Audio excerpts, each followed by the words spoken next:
Hello students, welcome to all about civil. Concrete technology subject हम पढ़ रहे हैं।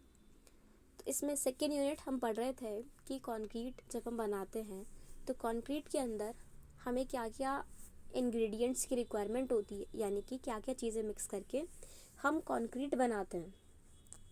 तो सबसे पहला मटेरियल मोस्ट इम्पॉर्टेंट सीमेंट। तो सीमेंट के बारे में हमने सारी चीज़ें पढ़ ली थी कि सीमेंट को हम बना कैसे रहे हैं, सीमेंट के अंदर क्या क्या चीज़ों की रिक्वायरमेंट है, किन किन टाइप के सीमेंट्स हो सकते हैं और अलग अलग सीमेंट्स को हम कहाँ पर यूज़ कर सकते हैं। फिर इसके बाद सेकंड चीज़ हमने एग्रीगेट पढ़ा। एग्रीगेट के बारे में कि हम उसको कितने पार्ट में डिवाइड कर सकते हैं, शेप के बेसिस पर, साइज़ के बेसिस पर, डेंसिटी के बेसिस पर, वेट के बेसिस पर। तो वो सब हमने पढ़ा। और एग्रीगेट्स में ग्रेडिंग क्या होता है, यानी कि एग्रीगेट को भी पूरा हमने कवर किया।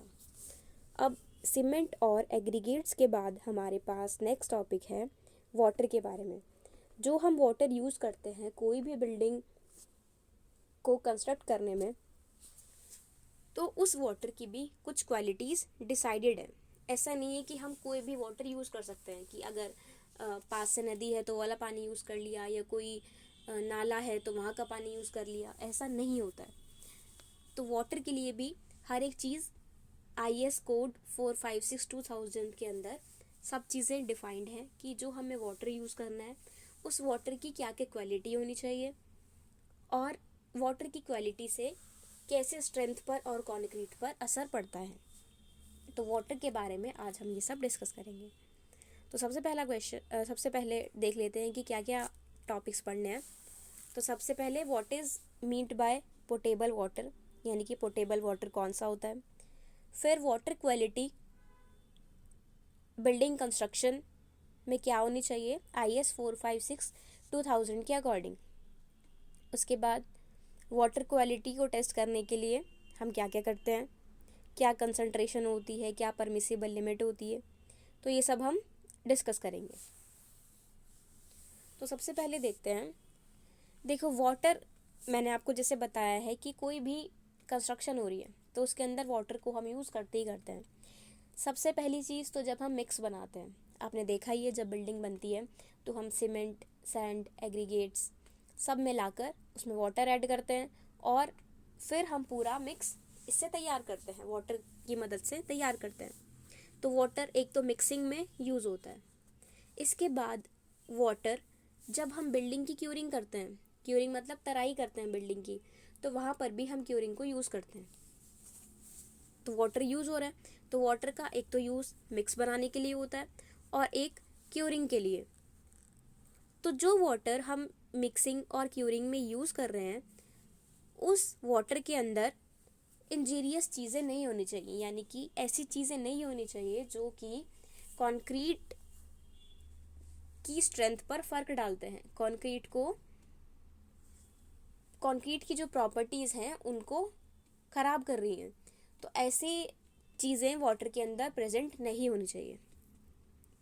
अगर हम पोटेबल वाटर बोलते हैं तो इसका मतलब है, पोटेबल वाटर मीन्स ऐसा वाटर जो कि पीने योग्य है, पीने के लिए भी सेफ़ है।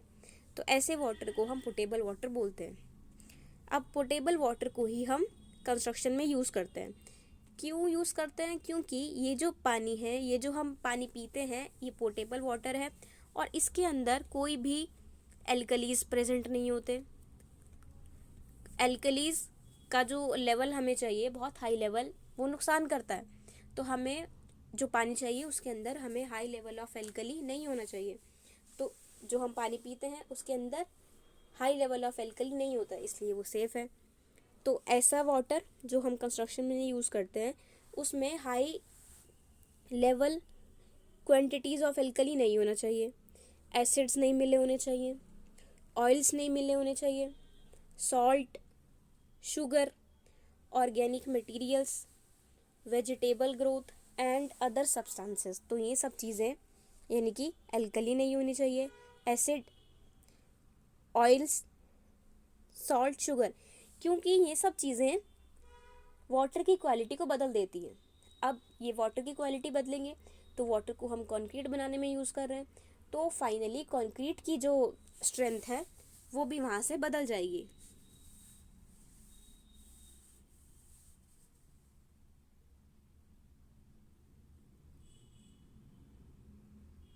तो इसलिए जो भी हम वाटर यूज़ करते हैं वो salt, sugar, oils, acids, vegetable growth, इन सब से फ्री होना चाहिए। ये सब चीज़ें वाटर के अंदर नहीं होनी चाहिए। अब water one of the important चीज़ है कंस्ट्रक्शन में, क्योंकि वाटर नहीं होगा तो हम प्रॉपरली मिक्स नहीं कर पाएंगे। वाटर है तभी हम सब चीज़ों को मिक्स कर पाते हैं।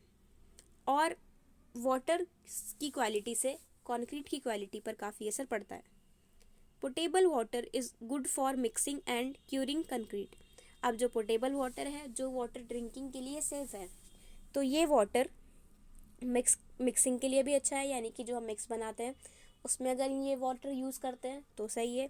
और कंक्रीट की क्यूरिंग के लिए यानी कि तराई के लिए तो यहाँ पर भी ये वाटर सही है। तो आप यहाँ से वाटर की क्वालिटी का बेसिक यहाँ से रीड कर लो आप।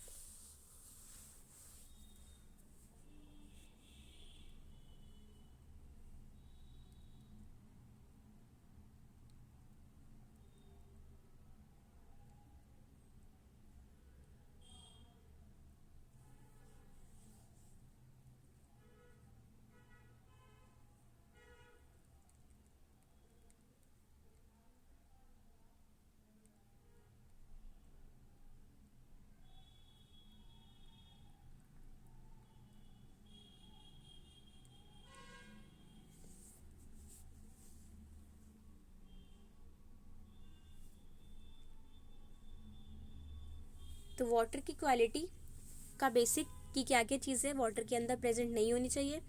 और मिक्सिंग और क्योरिंग में हम वाटर यूज़ करते हैं, तो कहने की बात यह है कि वाटर की क्वालिटी अगर ख़राब होगी तो उसी वाटर से हम कंक्रीट बना रहे हैं, मिक्स बना रहे हैं, तो फाइनली कंक्रीट की क्वालिटी भी ख़राब हो जाएगी। तो इसलिए हम अच्छा वाटर यूज़ करते हैं जिससे अच्छा कंक्रीट हमें मिले। तो अब देखो फिगर दिख रही है आपको, फिगर के अंदर काम हुआ है तो उसको प्लेन कर रहे हैं, जो रफ सरफेस थी उसको प्लेन कर रहे हैं। और इसमें वाटर का यूज़ है, आपको सरफेस पर ही दिख रहा है कि पानी है इसके अंदर, तो वाटर का यूज़ होता है मिक्स बनाने के लिए, और ये हम सब जानते ही हैं। Water quality for building construction as per IS 456/2000। तो कंक्रीट के बारे में सब चीज़ें IS कोड के अंदर गिवन है। इस IS कोड का नाम है 456/2000। तो इसी कोड के बेसिस पर, इसी कोड के आधार पर हम सब पढ़ रहे हैं। जो हमने पढ़ा है कि कौन कौन से सीमेंट हैं, कौन से एग्रीगेट्स हैं, तो जो जो चीज़ें IS कोड 456/2000 के अंदर लिखी हैं वही हमने सब पढ़ी हैं। तो अगर हमें कोई भी दिक्कत आती है, initial setting time, final setting time, कोई और कंडीशंस हैं, तो अगर कोई भी ऐसा इशू है तो हमें IS कोड 456/2000 में उसका सॉल्यूशन मिल जाते हैं। यानी कि IS 456/2000 के अंदर हर एक कंडीशन, वाटर की क्वालिटी, सीमेंट की quality, setting time, final setting time, initial setting time, हर एक चीज़ प्रॉपरली गिवन है। तो पढ़ते हैं test of water quality for concrete construction. तो जो भी वाटर क्वालिटी है उसको टेस्ट करते हैं हम कंस्ट्रक्शन में। Before going for the testing of sample of water it should be checked that it shall be the same water proposed to be used for concreting due account being paid to the seasonal variation. इसका मतलब क्या है? देखो, इस बात का मतलब है कि जब भी हम कोई भी वाटर यूज़ कर रहे हैं तो ऐसा होता है ना कि एक्चुअल प्रोडक्शन कुछ और है, लेकिन जब हम चेक कर रहे हैं तो हमने कोई और चीज़ चेक करा दी। जैसे कि क्वालिटी हमारी फैक्ट्री है, हम क्वालिटी कुछ और बना रहे हैं, लेकिन अगर कोई टेस्टिंग के लिए आया तो टेस्ट के लिए हमने अलग से सैंपल रखे हुए हैं 4-5, टेस्टिंग में हम वो सैंपल दिखाते हैं। तो सेम चीज़ यहाँ पर है कि एक्चुअली तो वाटर के अंदर हम कोई और पानी यूज़ करेंगे, लेकिन जब हमने टेस्ट किया तो साफ़ वाले पानी का कर लिया। तो ऐसा नहीं करना होता है। जो पानी हमें यूज़ करना है हम टेस्ट भी बिल्कुल उसी का ही करते हैं। वो पानी ऐसा नहीं होना चाहिए कि हमने पहले टेस्ट वेस्ट कर लिया और उसको वेस्ट कुछ ट्रीटमेंट कर दिया उसके ऊपर और फिर हमने टेस्ट किया। क्योंकि उससे क्वालिटी वाटर की टेस्ट कुछ और हो रहा है और एक्चुअली वाटर कोई और हम यूज़ करेंगे वहाँ पर। तो जो पानी हम कंस्ट्रक्शन में यूज़ करने वाले हैं वही पानी को हमें टेस्ट करना है।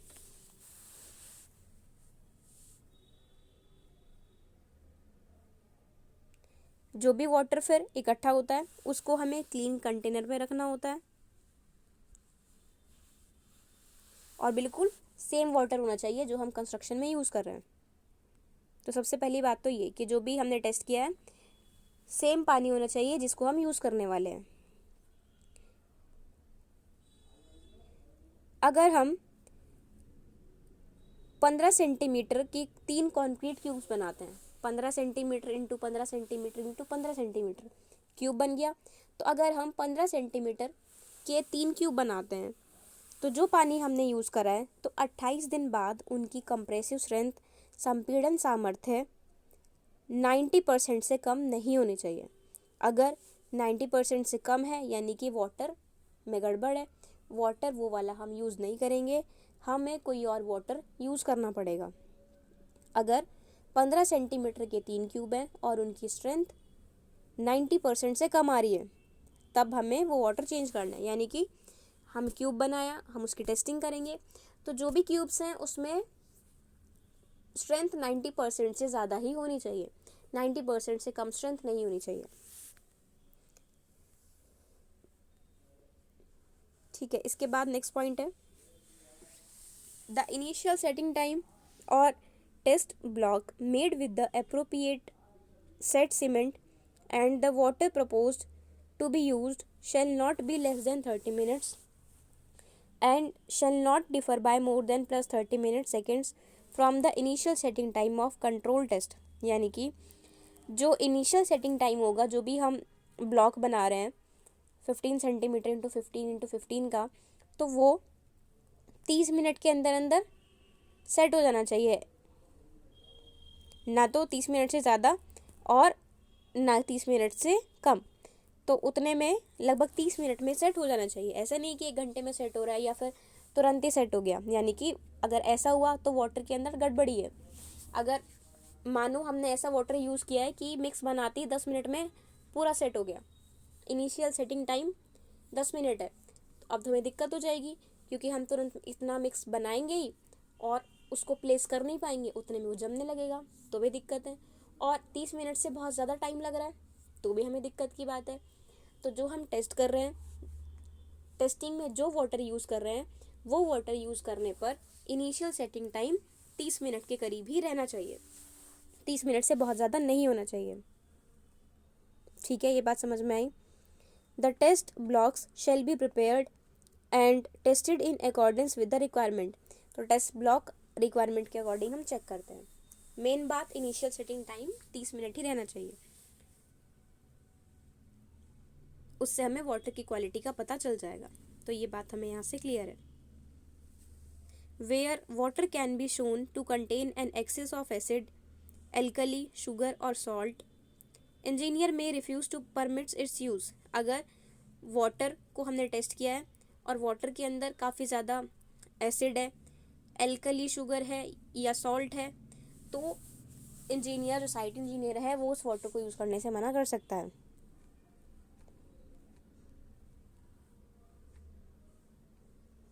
देखो ये सब पढ़ लो क्योंकि आपको इंजीनियर बनना है, तो आपको ये सब चेक करना है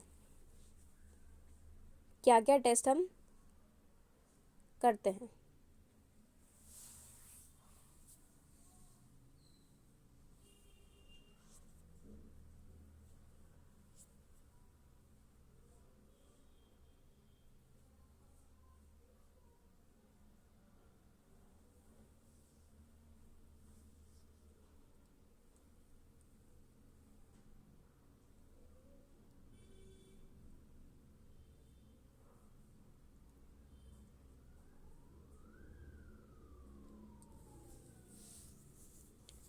फर्स्ट पॉइंट, इसके बाद second point.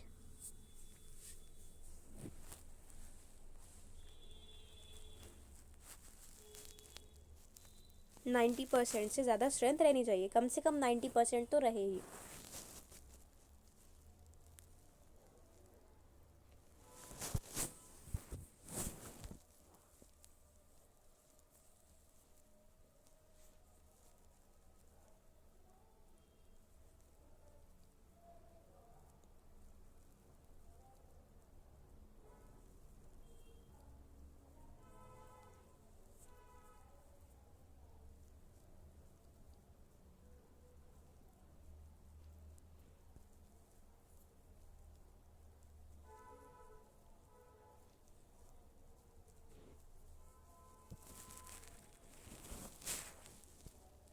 Third point setting time के बारे में। तो बेसिक टेस्ट हमने ऐसे देख लिया। अब नेक्स्ट पढ़ते हैं, the following concentration represents the maximum permissible values for water used for construction purpose. अब यहाँ पर मैक्सिमम वैल्यूज़ दे रखी है कि ये मैक्सिमम वैल्यूज़ हम वाटर की यूज़ करते हैं कंस्ट्रक्शन पर्पस में। तो सबसे पहला है, to neutralize 100 ml sample of water using phenolphthalein as indicator, it should not require more than 5 ml of 0.2 normal NaOH। देखो, अब जब टेस्ट करते हैं तो हम टेस्ट कैसे करेंगे, हम 100 ml सैंपल लेंगे वाटर का जो भी हम यूज़ करने वाले हैं कंस्ट्रक्शन में। तो 100 ml पानी लिया, तो अब हम उसको न्यूट्रलाइज करेंगे। न्यूट्रलाइज आपने केमिस्ट्री में पढ़ा होगा, रिएक्शन होती है, तो न्यूट्रलाइजेशन करेंगे उसका। तो न्यूट्रलाइज करने के लिए फिनॉल्फेथिलीन हम इंडिकेटर यूज़ करना है। सब बातें कोड में लिखी हैं कि आपको फिनॉल्फेथिलीन लेना है, कितनी वैल्यू आनी चाहिए, कितने टाइम में आनी चाहिए, एवरीथिंग कोड के अंदर लिखी है। हम खुद से नहीं बता रहे हैं, कोड में लिखी है, तो कोड वाली बात को हमें मानना है। ठीक है, तो कोड के अंदर लिखा है कि 100 ml सैंपल ऑफ वाटर लो और फिनॉल्फेथिलीन से फिर उसको न्यूट्रलाइज कराना है। फिनॉल्फेथिलीन से क्या होगा, जब हम मिक्स करेंगे फिनॉल्फेथिलीन ड्रॉप करके बूंदे बूंदे डालेंगे उसके अंदर, तो उसका कलर चेंज हो जाएगा। तो अब फिनॉल्फेथिलीन 5 ml ऑफ 0.2 नॉर्मैलिटी, इससे ज़्यादा नहीं लगनी चाहिए। अगर इससे ज़्यादा लग रही है कलर चेंज होने में, इसका मतलब है हमारा वाटर सही नहीं है। If you want to clarify the details you can clear from the details of the test shall be given in IS 3025। तो अगर हमें ये टेस्ट को चेक करना है तो हम IS कोड 3025 के अंदर पूरी टेस्ट की डिटेल्स दे रखी हैं, तो वहाँ से हम हर एक चीज़ पढ़ सकते हैं। यानी कि 100 ml पानी सैंपल 100 ml पानी का सैंपल में अगर न्यूट्रलाइज करना है तो 5 ml ऑफ 0.2 नॉर्मल NaOH से ज़्यादा नहीं यूज़ होना चाहिए।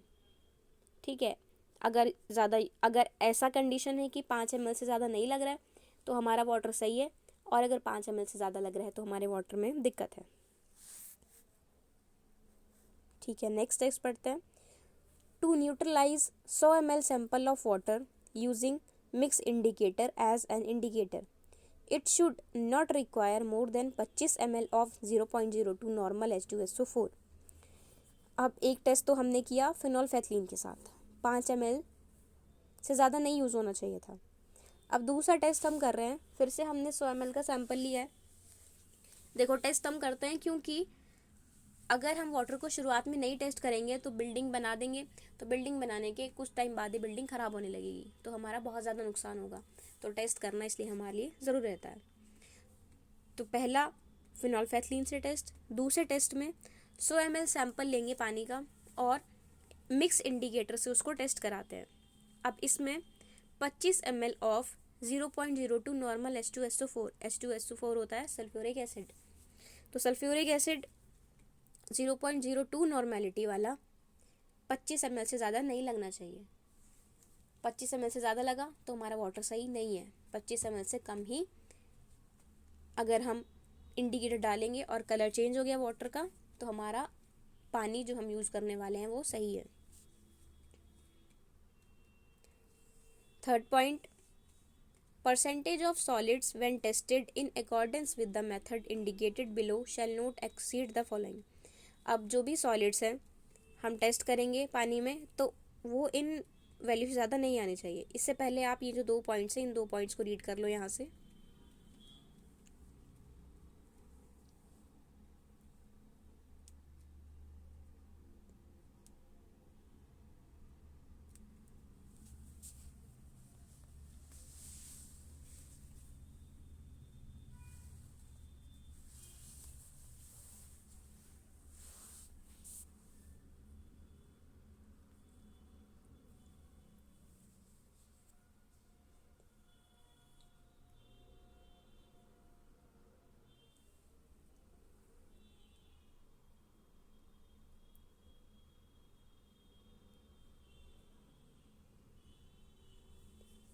ठीक है, 2 टेस्ट के बाद अब हम देखते हैं क्या क्या लिमिट होनी चाहिए।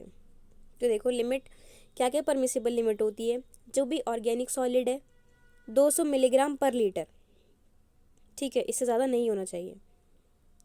और इसकी डिटेल दे रखी है IS 3025/1964 पार्ट 18 के अंदर। बात क्लियर है।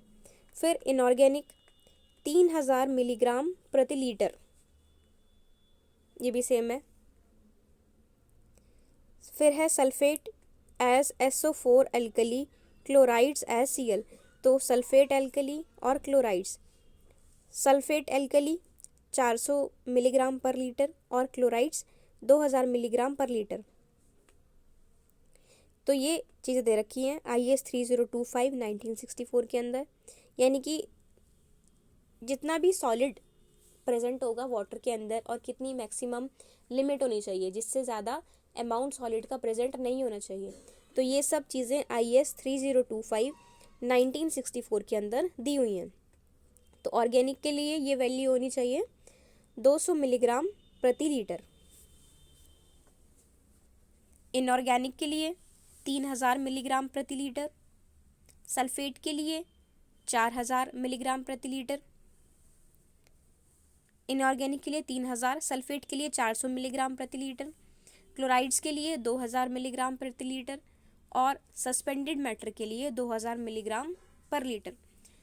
तो ये सब लिमिट्स हैं सॉलिड्स के लिए। इन लिमिट्स को भी आप यहाँ से रीड कर लो।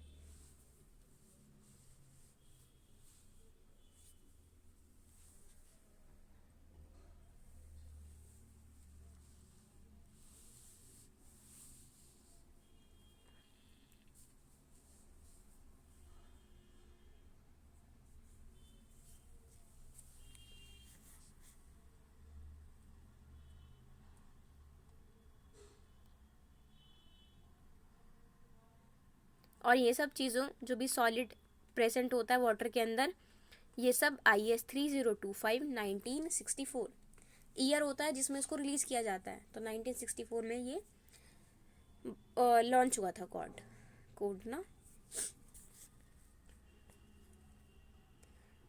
तो वाटर की क्या क्या क्वालिटी होनी चाहिए, क्या क्या रिक्वायरमेंट्स होनी चाहिए, ये सब आज के लेक्चर में हमने कवर किया। तो वाटर की क्वालिटी, बिल्डिंग कंस्ट्रक्शन के लिए कौन कौन से टेस्ट किए जाते हैं, तो ये सब हमने देखा।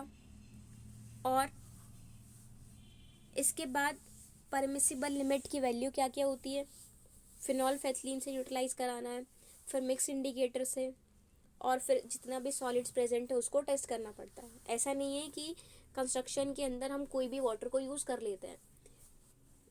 ऐसा पानी यूज़ करते हैं जिसको पहले टेस्ट किया जाता है। अगर वो टेस्ट के अंदर NOC मिल जाता है, नो ऑब्जेक्शन सर्टिफिकेट की, कोई दिक्कत नहीं है, आप पानी को यूज़ कर सकते हैं, तभी हम उस पानी को कंस्ट्रक्शन में यूज़ करते हैं। ठीक है, तो आज हमने सेकेंड यूनिट जो है हमारे पास, सेकेंड यूनिट थी इंग्रेडिएंट्स ऑफ कंक्रीट, यानी कि कंक्रीट को बनाने के लिए किन किन चीज़ों की हमें ज़रूरत पड़ती है। तो इसमें 3 पार्ट थे, सीमेंट, एग्रीगेट और वाटर। तो हम ये यूनिट कंप्लीट कर चुके हैं। नेक्स्ट लेक्चर से हम थर्ड यूनिट स्टार्ट करेंगे। और आप सब चीज़ें रिवाइज करते रहिए और चैनल को सब्सक्राइब कर लो, जब भी वीडियो आएगी तो आपको पता चल जाएगा और आप अपना पढ़ना कंटिन्यू रखिएगा। Thank you.